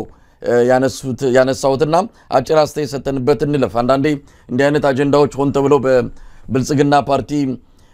የዲጂታል ሰራዊት አማካይነት በጣም በሰፊው ይራገባል ምክንያቱም የሰውን አእምሮ ጨምድዶ ስለሚይዝ እንዲህ አይነት ጉዳዮች ከስሜት ጋር ከተፈጥሯችን ጋርም ቶሎ ሪአክት እንድናደርግ ቶሎ መልስ እንድንሰጥ የሚያደርጉ ጉዳዮች ስለሆኑ ዲጂታል ሰራዊቱም በደንብ እየተጠቀመባቸው ያሉ አጀንዳዎች ናቸው ለማንኛውም አጭር አስተያየት ሰተን ወደ ሌላው ጉዳይ እንሄዳለን መስፍን ኖ እውነት ነው መሳይ በገለቴ ቡርቃ በጣም የታወቀች እኔ በተለይ በይሄ በ90ዎቹና 2000ዎቹ አካባቢ ታስታውሳለህ በጣም ገለቴ ብዙ ሪከርዶች ሰበረች ኢትዮጵያን ስሟን ያስጠራች አትሌት ነች የደረሰባት ነገር በጣም ያሳዝናል እንደሰማነው ከሆነ እንግዲህ የሷን ቨርሽን የሷን ሳይድ ነው የሰማነው የዛኛውን የሌላውን ሰው የተባለውን ታሪክ አልሰማንም ግን በሷ ላይ ደረሰው ነገር በጣም ያሳዝናል እንደሰማነው ከሆነ እውነቴን ነው የሚወገዝ ነገር ነው ጥሩ ነገር አይደለም ግን እንትኑ ፕሮሰሱን ስናየው በህግ የተያዘ ፍርድ ቤት ላይ ደርሶ እስከ ሰበር ሰሚ ደርሶ ተይዞ በዛ በሰበር ሰሚ ችሎት በፍርድ ቤት በማስረጃ ተወስኖ ያለቀ ነገር ነው ያለው አሁን በሚዲያ እየተካሄደ ያለው ይሄ ሰውየውን ኦልሞስት በደውታል ጨርሶታል የሚዲያ ፍርድ ነው የተሰጠው ልጅቷ ታዋቂ ነች ለሀገሬዋ የዋለችው ለታ በጣም የሚመሰገን ነው ምናምን ነገር ግን ያም ሆኖ የህግ የበላይነት የሚባል ትልቅ ጽንሰ ሐሳብ አለ የህግ የበላይነት የሚባል ጽንሰ ሐሳብ አንድ ሰው በማንኛውም ሰው በህግ ፊት እኩል ነው እና ማንኛውም ሰው በህግ ፊት በማስረጃ በመናም በክርክር ይዳኛል ያ ነው ፋይናል ነው በቃ ባይዞ ማንንም ፖለቲካ ባለስልጣን ምናም ጣልቃ ሊገባበት የማይችል ነገር ማለት እና በዚህ ባለቀበት ሁኔታ አይ ዶንት ኖ አሁን ይሄ ነገር ለምን ሊፈጠር እንደቻለ አልገባኝም በተለይ እኔም ለምሳሌ ይሄን ነገር በተወሰነ መልኩ በጥርጣሬ እንዳያደርገኝ የብልጽግና የሶሻል ሚዲያ እንትሮች ናቸው በጣም እያጮሁት ያሉት ይሄ በነገራችን ላይ እኔ እንኳን ማቀው እንትን አለ እዛ ስቴዲየም ዙሪያ ያሉ ፈጣን ልጆች አሉ እነዚህ ከአትሌቶቹ ጋር በጣም እንትን ያላቸው ብዙ አትሌቶች በዚህ መንገድ የሚሸወዱ አሉ እንግዲህ ይሄ በሴቶች ላይ የሚደርስ ጥቃት ነው እና ምን እነዚህ ሰዎች አዋቂዎች ናቸው ከ18 ዓመት በላይ የሆኑ እንትሮች ናቸው በሆነ በግንኙነት በትዳር ደረጃ የደረሰ ነገር ነው ስለዚህ እንቶ የገለቴን ጉዳይ ለፍርድ ቤት እንቶ አሁን ግን የመንግስት ሚዲያ የመንግስት ሶሻል ሚዲያ አክቲቪስቶች የብልጽግና እንትሮች እያደረጉት ያሉት ነገር ጥሩ ስሜት የሚሰጥ አይደለም የዚህ አንዱ ዓለም ጎሳን ብዙም ኬዙን ስለማላቀው ትላም መፈታቱን ሰምቻለሁ እኔ እንጃ ብዙ ሰዎች በነፍስ ግድያ ተጠርጥረው ዋስ የሚባል ነገር በኢትዮጵያ ህግ አይፈቀድም እና እንዴት እንደሆነ ምናምን ዝርዝሩን ስለማላቀው ባልናገር ይችላል ግን የህግ የበላይነት የሚባለው ጽንሰ ሐሳብ ሁሉ ጊዜ እንትን ሊመጣ ይችላል እና ያንን በሶሻል ሚዲያ ኮምፕሮማይዝ አድርገች በጮህት በሚዲያ እንዲህ ተደረገች ምናምን ጥቃት ተፈጸመባት እንዲህ ተብሎ ምናምን ነገር የሚባል እንዴ ዚያዘር ሳይድ መች ሰማን እኔ አሁን ሰው እንደዛ ነው ቸኩሎ ድምዳሜ ውስጥ እንዳይገባ ማድረገው ነው ግን ሌላው ምንድነው የሚገርመው ነገር ገለቴ አሁን በአንድ ወር ጊዜ ውስጥ እኔ እናንተም አውርተናል የብርቱካን ተመስገን ታሪክ አለ ብርቱካን ተመስገን ደግሞ አለች አንድ ምስኪን ልጅ ደምቢዶሎ ዩኒቨርሲቲ ስትማር ተደፈርኩኝ እንዲሆንኩኝ ብላ ሚዲያ ላይ በመናገሯ የመንግስት ሚዲያዎች ብርቱካን ተመስገን ላይ ያደረሱት የፈጸሙት እንትን ወንጀል ኦልሞስት አሁን አእምሮአቸው ውስጥ አለና አንዳንዴ ይገርመኛል ምንድነው እንደዚህ ሚዛን እንድናጣ የሚያደርገን ምናምን ነገር እቺ ልጅ ተደፈርኩ ነው ያለችው ተፋሪዎቿን ነው መጠየቅ ያለብን ወይንስ እሷ የተደፈረችው ልጅ ራስሽ ወንጀለኛ ነሽ ለምን እንዲታልሽ ተብሎ ታስታውሳለህ አሁን እንዲያውም ያለችውና እኔ የገለቴ ላይ ደረሰው ነገር አልደረሰም እንትን አሉለም ይያልኩ አይደለም ያሉት ግን በፍርድ በህግ ስርዓት መዳኘት አለበት ሚዲያውም ላይ እየተደረገ ያለው ይሄ ምንድነው የሚባለው ደብል ስታንዳርድ ያልተ ሚዛናዊ ያልሆነ ኤክሲኪዩሽን አንዱን ስትፈልግ ላይ ታደርገዋለህ ታጎነዋለህ አንደኛውን እንትን ታደርገዋለህና እኔ በዛ አቋያ ነው ማለት የቡርቱካን ኬዝ አሁንም እኔ ራሴ በጣም ይቆረቁረኛል ባይዞ እዛ አሁን ሚዲያው ላይ ሰሞኑን ያያዩ ነበርና የሷን ኬዝ እንትን ሲሉ የነበሩ ሰዎች ናቸው አሁን ዛሬ ገለቴ ላይ ጥቃት ተፈጸመ ጾታዊ ጥቃት ተፈጸመ አንድ የከተማ ጭሉሌ ያጨረበራት ምናምን ነገር ሳድ ብዙዎቻችን እናውቃለን ምናምን ነገር ግን ያ ፍርድ ቤት ላይ በፍርድ ቤት የተያዘ ኬዝ ነው ፍርድ ቤቱ ጉዳዩን እንዲያዩ ማድረግ ነው እንዲያውም ጠቅላይ ሚኒስትሩም ይገባበት ተብሏልና ምንድነው ገብቶ የሚያደርገው ምንድነው ቁጭ አርጎ ሊያሸማግል ነው ምንድነው እና አሁን ጭራሽ አሁን አስረውት ሰውየውን ከህግ ውጭ የሆነ ነገር ነው እየተፈጸመ ያለውና ይሄ በዚህ መንገድ ፌር አይደለም እንዳልኩ ነው ትልቁ እንትናችን ጥላችን የዋናው እንትናችን የህግ የበላይነት የሚባለው ፕሪንሲፕል ነውና አንድ ነገር በጣም አሳሳቢ የሆነው ነገር የአዲስ አበባ ፖሊስ ሰውየውን በመያዝና እንዲ ራቁቱን ተደርጎ በሚታይበት ሂደት ውስጥ እጄ የለበትም ይያለ ነው ደህንነቶች ናቸው ያደረጉት የሚል ነው ደህንነቶች ምን አገባቸው ይሄ የህግ ጉዳይ ነው የፖሊስ ስራ ነው ፖሊስ ችግር አለ ይሄ ነገር በህግ ይታይ ከተባለ ሰውየውን በቁጥጥር ስር የማዋል ሌሎች ህጋዊ ነገሮችን የማድረግ የፖሊስ ኃላፊነት ነው ደህንነቶች ሁሉን ነገር ፈላጭ ቆራጭ ሆኑ ሰው ማሰር አሁን ተስፋ ለሞልደየስንም ደህንነቶች ናቸው የወሰዱት ደህንነቶች መተው ወሰዱት ተባለ እንዴ እዛ ሀገር ላይ ምንድነው ኃላፊነት የፖሊስ ስራ ምንድነው ወይ የፖሊስ ጽፈት ቤቱ ይዘጋ ፖሊስ ለምንድነው ደሞዝ የሚከፈላቸው ደህንነቶች ሁሉን ነገር የሚወስኑና የሚያደርጉ ከሆነ ስለዚህ አንተ ደግሞ ስርዓት አልበኝነት እኮ የሰፈነበት ሀገር ነው ምንድነው የምትጠብቀው ስርዓት እኮ ቢኖር አንድ ሰው ለመያዝ እንዲያውም በህጉ መሰረት ከፍርድ ቤት ደብዳቤ ወጥቶለት ፖሊስ ይዞ ሄዶ ፈልጋለ ብሎ ሰውየው እሺ ብሎ ጠበቃውን ይዞ ሄዶ ተነጋግሮ ነው ስርዓት ሀገር ማለት ነው የኢትዮጵያ ህግ እንደዛ ነው የሚለው በነገራችን ላይ በጣም የሚያሳዝን ነገር እኮ እዚህ እኮ ኢትዮጵያ ህግ የወንጀለኛ መቅጫ ምንም እኮ ህግ እኮ በትክክል ቢተረጎም እኮ እዚህ አውሮፓ አሜሪካ እንዳለው እኮ ስርዓት እኮ ነው ያለው ችግሩ ምንድነው ያ ህግ ወረቀት ላይ የቀረ እንትን ብቻ ነው ማስፈራሪያ ብቻ ነው በተግባር ኢትዮጵያ ስርዓት የሚባል ነገር የለም ነገር ያለፈው ጊዜ አዲስ አበባ ውስጥ ብቻ እኮ የአዲስ አበባ ፖሊስ አለ የፌደራል ደህንነት አለ የኦሮሚያ ልዩ ኃይል አለ ኮሬ ነገኛ ምናምን ይባላል ምን ወደ 5 ምናምን የሴኩሪቲ ስትራክቸሮች አሉ አንዱ እንትን ይደራረጋሉ በቃ አንዱን ባይፓስ ይደራረጋሉ አስደንቀን አይገባም አሁን ገለቴ ስለሆነች ሊሆን ይችላል እንደዚህ አንዳንድ ሰዎች ሪቴት ሆኑታል ገለቴን አንድ ከተማ አንተን እቺን ልጅ የለፋችበትን ገንዘብ ወሰዳት ምናምን ነገር እንዴ ራሷ እኮ ታውቃለች ነፍስ ታውቃለች ምን ትላለች ያንን ደግሞ ገለቴ ዝም ብላ አልተቀመጠችም እንግዲህ ታሪኩ እንደሰማሁት ማለት ፍርድ ቤት ወስዳ ጉዳዩን ፍርድ ቤት ተከራክረውበት የተረታችበት ጉዳይ ነው እስከ ሰበር ሰሚ ድረስ ማለት ያ የፍርድ ቤት ውሳኔ ስላልጣማት ነው ሚዲያ ላይ ወጣ ሰውየውን አሁን የሚዲያ ኤክሲኪዩሽን ሚዲያ ላይ ሰውየውን እንትን እየተሸከሸከ ነው አሁን ሚዲያ ተሸከሸከ አሁን ደግሞ በተግባር እየሸከሸከ ነውና እንዲህ አይነት ነገር ፌር አይደለም ደግሞ ለማለት እኔ እንትን የማነሳው ወደ ኋላ ሄደን ከወር በፊት ብርቱካን ተመስገን የምትባል ልጅ ሚዲያ ላይ ወጣ ጾታዊ ጥቃት ደረሰብኝ ማለቷ እንደ ወንጀል ተቆጥሮ የመንግስት ሚዲያዎች 3 ቀን 4 ቀን ውሸቷን ነው አልተደፈረችም ያልሰሩት ነገር የለም ልጅቷን ስሟን ለማጥፋት የልጅቷን እውነት ለማድበስበስ ይሄ በዚህ ሀገር ውስጥ ነው እንግዲህ የምንኖረው ማለት ነው ሁለት የተቃረኑ ነገሮች አንዱን እንትን ሊታጎለው አለ ፍርድ ቤት ያዘውን ብዙ ደረጃ የደረሰው ነገር ሌላውን ደግሞ ለምን በደል ደረሰብኝ ብለህ ትናገራለህ ብለን ተማረግ ነውና የህግ የበላይነት ነገር የሚባለው ነገር ሽታውም ይሄን ለማለት ነው መሳይ ወደሚቀጥለው እንሂድ መስፍን እንግዲህ ፊታችን አርብ በባህር ዳር ሰልፍ ተጠርቷል ሰልፍ የጠራው መንግስት ነው በኢትዮጵያ ነገሩ የተገላቢጦሽ ሆኗል ሰልፍ መንግስት ይጠራል ደግፉኝ ብሎ ወይም ደግሞ ሌሎች አካላትን አውግዙ ብሎ ባልተለመደ ሁኔታ መንግስት ሰልፍ ሲጠራ ይሄ በዓለም ታሪክ ምናልባት ኢትዮጵያ መጀመሪያው ልትሆን ትችላለች መንግስት ደጋፊዎች ራሳቸው ሊወጡ ይችላሉ እንደፈለጉ ያ መብታቸው ነው ግን መንግስት ራሱ ሰልፍ አዘጋጅቶ ኑ አውጉዙልኝ ሲል በጣም የሚያስገርም ነው ይሄ ምናልባት ድንቅ መዝገብ ላይ መስፈር ካለበትም እንዲህ አይነቱ ክስተት ነው ለማንኛውም ፋኖን የሚያወግዝ ሰልፍ ነው የተጠራው የባህር ዳር ህዝብ ፋኖን አውግዞ ሰልፍ ሲወጣ ምን ማለት ነው የአማራ ፋኖ ብሔራዊ ኃይል መግለጫ አውጥቷል ለባህር ዳር ከተማና አካባቢው ነዋሪዎች መግለጫ አውጥቷል መልእክት ሰዷል አርፋችሁ ተቀመጡ ብሏል ለአገዛዙ ማስጠንቀቂያ ሰጥቷል እንዲህ ህዝብን አስገድደ አሮጊቶችን አዛውንቶችን ህፃናትን አስገድደ መታወጣው ሰልፍ በዚህ የሚሸፈን አጀንዳ የለም በዚህ የሚረሳ የአገዛዙ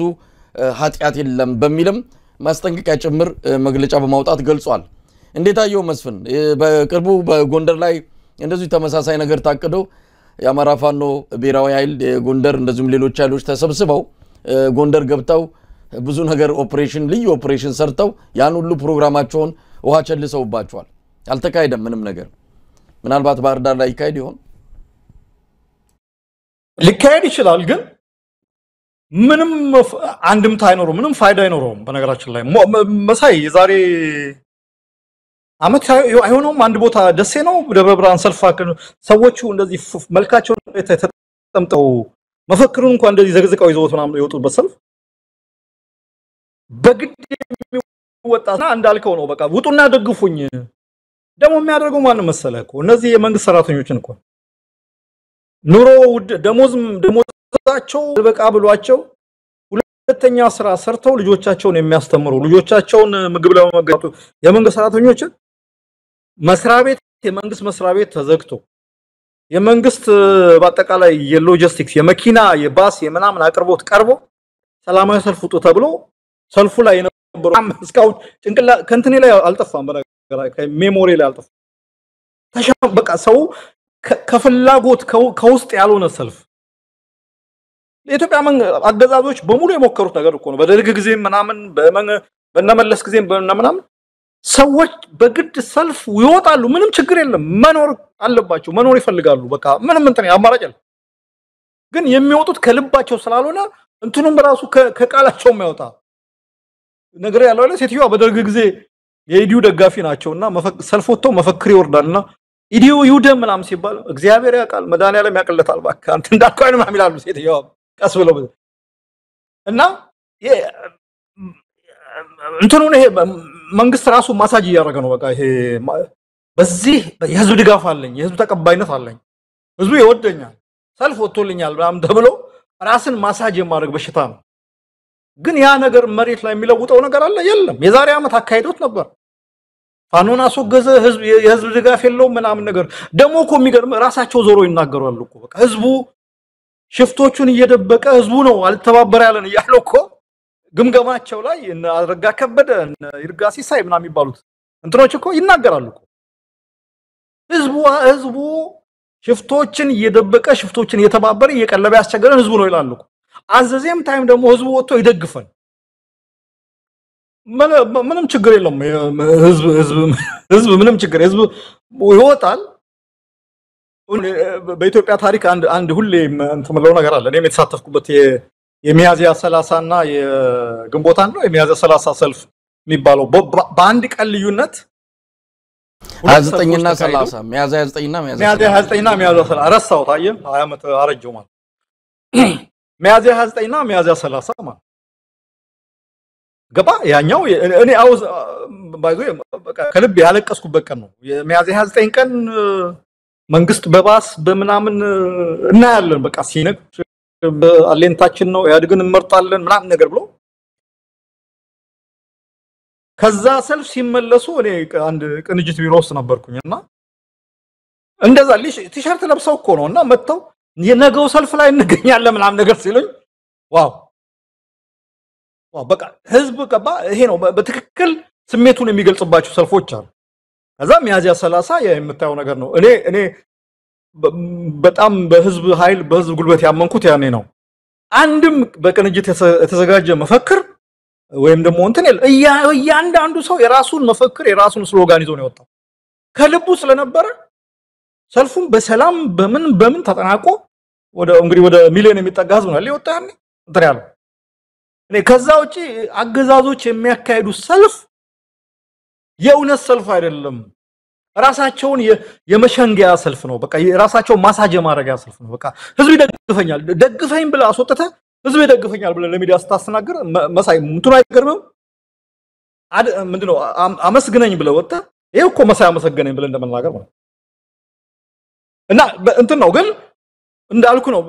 ህዝቡ መከራ በስቶበታል መኖር አለበት ተገዶ ይወጣል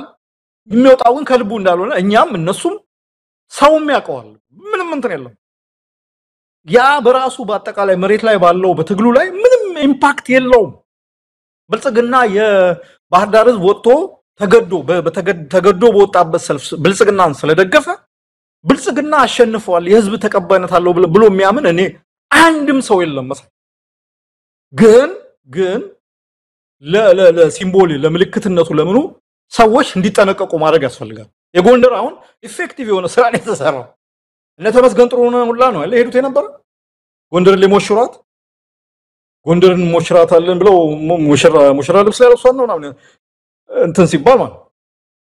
እና ፕሮግራሙን በምክትል ጠቅላይ ሚኒስትር ደረጃ ፕሮግራም ተዘጋጅቶ ያ ፕሮግራም አቦርት ማድረግ መቻል በጣም ኢፌክቲቭ ስራ ነው የተሰራውና አይ ሆፕ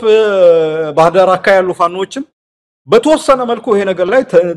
ተጽዕኖ ሊያሳድሩ እንደሚችሉ በጣም ነው ታለኝና እንዳልኩ ግን ምን መሰለህ ተካሄደም አልተካሄደም ቢካሄድም ተጽዕኖ መሬት ላይ ባለው በህዝቡ ትግል ላይ በአማራ ህዝብ የትጥቅ በሚያካሄደው ተጋድሎ ላይ የሚጨምረው የሚቀንሰው ነገር የለም ለብልጽግና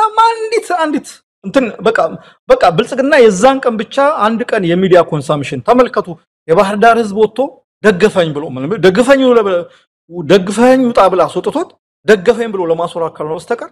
ምንም እንትን የሚያደርገው ነገር የለምና just እንትን ኢንሲግኒፊካንት መስፍን ቅድም የሚያዝያ 9 እና 30 ሰልፍ አስገርሞቱ ውስጣን ስታካፍለን በዛ በምርጫ 97 ዛ ደቡብ ላይ ነበርንና የሆሳና ከተማ ከንቲባ የተናገረው ወይም ደግሞ ለአንድ ወዳጁ ያጫወተው ምን ጊዜ ማረሳም እንግዲህ ምርጫው ሊካሄድ 4-5 ቀን ሲቀረው አንድ ሳምንት ሲቀረው እዛ በሆሳና ላይ ድል ያለ ሰልፍ መንግስት ያዘጋጃል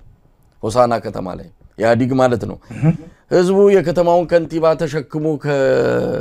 ይዞራል በቃ ድጋፉን ለማሳየት የከተማውን ከንቲባ አደባባዩን ሁሉ አሽከርክሮት ድጋፉን ገለጸ የምርጫው ዕለት አንድ ድምጽ አልሰጠው እና ሰውየው ተደንቆ ነው ይሄ ቅኔ ህዝብ ነው እንደዛ ተሸክሞ አደባባይ ለአደባባይ እንትን ምንድነው ሲያመላልሰኝ ከረመ እንደው ገደል ውስጥ አለ መክተታቸው ራሱ እና በጣም የሚገርም ህዝብ ነው ቅኔ ህዝብ ነው ብሏል የኢትዮጵያ ህዝብ እንደዛ ነው ምንም እንኳን የፈለገ በጨቋኛ አገዛዞች ቀንበር ውስጥ እንኳን ቢሆን ምን እንደሚያደርግ ያውቀዋል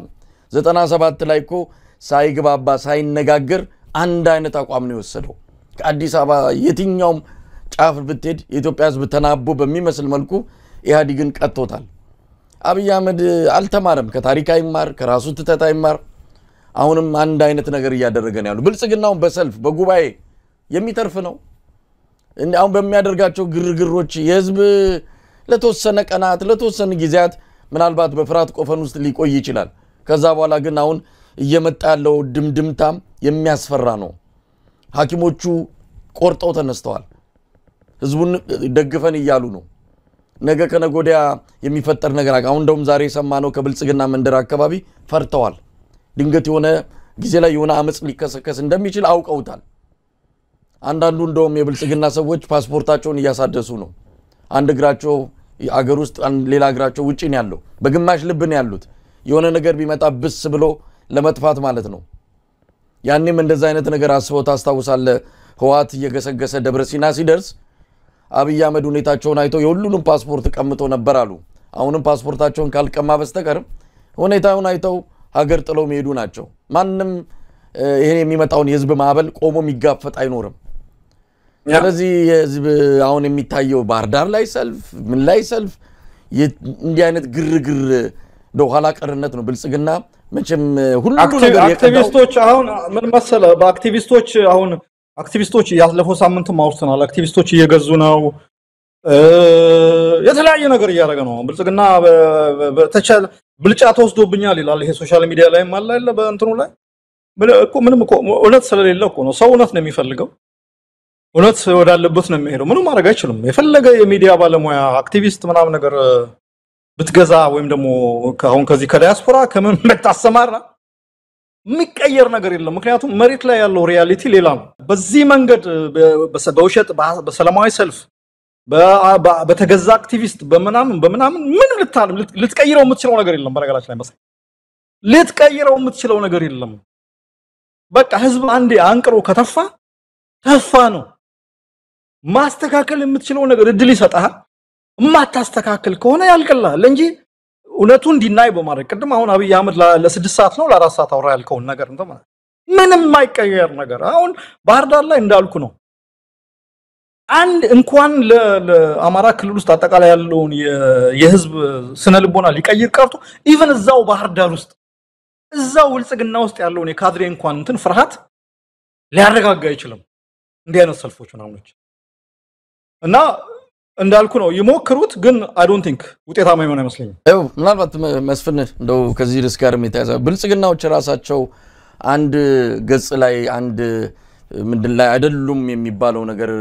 በደንብ በስፋት ይወጣል በተለይ አማራ ክልል ሰሞኑን አንድ ስብሰባ ላይ ነው አሉ እርስ በርስ አንዱን እየተቸ አንዱን እያስፈራራ ነው ያው የአማራ ክልል የምስለኔው አገዛዝ የምስለኔው አስተዳደር ባለስልጣናት ከተለያየ ቦታ አብይ አህመድ ለቃቅሟቸው አንድ ላይ ስሩ ብሎ ያመጣቸው ናቸው በብዙ ነገር የማይስማሙ ነገር ግን በአብይ አህመድ ትእዛዝ በኦህዴድ ብልጽግና ተልኮ ለማስፈጸም የተሰባሰቡ ናቸውና አንዱን ያስፈራራል በጣም የሚገርም አንዱ በኦሮሞ ነጻነት ሰራዊት በሸኔ ያስፈራራል በተለይ ከዚህ ምንድነው ኦሮሞ ብሔረሰብ አስተዳደር ዞን የሄዱ ባለስልጣናት እንዲህ ነው እናስደርጋችሁ ብለው ይዝቱባቸዋል እነዛ ደግሞ ፋኖ ነው ምንልክባችሁ የሚል እዛው የብልጽግና ስብሰባ ውስጥ እንዲህ አይነት ነገር ሁሉ ያማራ ብልጽግና ውስጥ ማለት ነው በባለስልጣናት ማለት አንዱን የሚያስፈራራበት ሁኔታ ነው ያለውና ብልጽግና እንዲህ ዝም ብለ ስታየው ይሄ ምንድነው ምስጥ የበላው ኩይሳ ምስጥ የጨረሰው አለ ስትለው የሆነ ነገር ግን ቢነካ ምናልባት ትንሽ የህዝብ ድምጽ በርክቶ ቢመጣ ፍርክስክሱም ይወጣ አይነት ነገር ነው የሚመስለው ራሳቸው መንደር ውስጥ ሁሉ አልተስማሙ አንድ ገጽ ላይ አይደለም ያሉት ስለዚህ ትንሽ ነካ የሚያደርግ ኃይል ያስፈልጋል እቺን ማን ይሰንዝራት ነው እንግዲህ ህዝብ አገዛዙን አውቆታል አቅም የለውም አቅም ብቻ አይደለም ምንም ሀገር ለማስተዳደር የቀረ እንጥፍጣፊ ነገር ውስጡም የለም ስለዚህ ትንሽ ጨከን ብሎ ሐኪሞቹን የጤና ባለሙያዎቹ የጀመሩትን እንቢተኝነት መቀላቀል ነው እስከመቼ በእንደዚህ አይነት ሁኔታ ኢትዮጵያ ህዝብ ይቀጥላልና መስሉ እንደው የማጠቃለያ ሐሳብ ስጠና ዝግታችን እናብቃ ነው ብልጽግና እኮ ሲጠቃለል አብይ አህመድ ነው በነገራችን ላይ ምንም እንትን የለም ምንም ብልጽግናዎችን አንድ የሚያረጋቸው አስተሳስሮ የሚይዛቸው ነገር ጥቅምና ለአብይ አህመድ ተማይ መሆን አብይ አህመድ የሚባለው ነገር በሆነ መንገድ ከስልጣን በለው በሆነ በተፈጥሮ ምክንያት ምናምን ዞር ቢል ብልጽግና አይኖርም ገባ እንኳን ብልጽግና አሁን ኢህአዴግ የሚባለው ጠንካራ ስትራክቸር የነበረው ፓርቲ ነበር አይደለ መለስ ዜናዊ እንትን እንዳለ አትሊስት መተካካት ችሎ ነበር ግን ከዛ በኋላ ራሱን እንትን አርጎ አንድ አርጎ ውድ እንደምለባለው ራሱን የቻለ መዋቅሩን ጠብቆ እንዲህ የሚሰራ ፓርቲ ሊሆን አልቻለም በአንድ የሆነ በተወስ በአንድ ጉልበተኛ ሰው እንትን የሚመራ ብልጽግና ደግሞ ከዛ የባሰ ነው ከኢህአዴግ የባሰ ነው ምንም አንደኛ አይዲዮሎጂ የለው የሚያስተሳስረው ነገር እኮ የለም የብልጽግና አባላት ምንድነው አንድ የሚያረጋቸው የሚያስተሳስር አይዲዮሎጂ አይደለም ለህዝብ ጥቅም መቆም አይደለም የሆነ ከአንድ ሰው የስልጣን ዘመን ልክ በላይ ያለፈ እድሜ የሌለው ፓርቲ ነው የሚሆነው አብይ አህመድ ዞር ካለ ትረስት ሚ ብልጽግና ላይ እኔ እንጃ እስካሁን እንደውም ብንን ብሎ እንደ ዱቄት ነው ያለው አይደል ራሱ ከዱቄትም የበለጠ የሚበታተን ፓርቲ ነው አንደኛው እሱ ሁለተኛ አሁን ባለው ሁኔታ ህዝቡ እንትን ማወቅ አለበት በተጠራበት ስብሰባ እየተገኘ እንትን ማድረግ በራሱ ሞራል ላይ መቀለድ የለበትም ይሄ የሚያልፍ ጊዜ ነው እነዚህ ነው ማለት ከዚህ የበለጠ ማለት በከተማ ረሃብ በመናም ሰው እያለቀ ያለበት ሁኔታ ነው ይሄንን ነገር ለማሳጠር ተባብሮ ከመስራት ውጭ አማራጭ የለም። ይሄንን ስርዓት እኔ ሌላ እኮ አማራጭ ቢኖር ሰው የማያልቅበት ሰው ችግር ውስጥ የማይገባበት አማራጭ ቢኖር is fine። ግን አሁን ያለው ብቸኛ አማራጭ ይሄ ስርዓት ለማዳመጥ ለመወያየት ችግርን ለመስማት ችግርን ለመፍታት ዝግጁ ያልሆነ አገዛዝ ነው። የሚቀረው መንገድ ታግሎ መጣል ነው። ታግሎ መጣል ሲባል አሁን እንደ ሐኪሞቹ ስራ በማቆም እንደ ፋኖ ታጥቆ በመንቀሳቀስ በመሳሰሉ ነገሮች ነውና በዚህ ላይ ምንም ብጅታ ሳይኖር ሰው ይሄን ነገር እኔ ምልህ ከዘላለም ባርነት አንድ ቀን ነፃነት ነው የሚባለው አንድ አባባል አለ አይደል? ሁሉ ጊዜ ባሪያ ሆኖ ከመኖር አንድ ቀን ነፃ ሆኖ መሞት ጸጋ ነውና ይሄን አስቦ ሰው ለትግል መነሳት አለበት ነው ማለት መሳይ። አመሰግናለሁ መስፍን። እንግዲህ የዛሬውን ዝግጅት በዚሁ እናበቃለን። ተመልካቾቻችን አብራችሁን ስለቆያችሁ ከልብ እናመሰግናለን። መስፍን እንግዲህ ሌላ ጊዜ እንገናኛለን። በጣም አመሰግናለሁ። እንበርታ መሳይ። እንግዲህ ሁሉም ሰው ለመብቱ ይታገል ነው የምለው።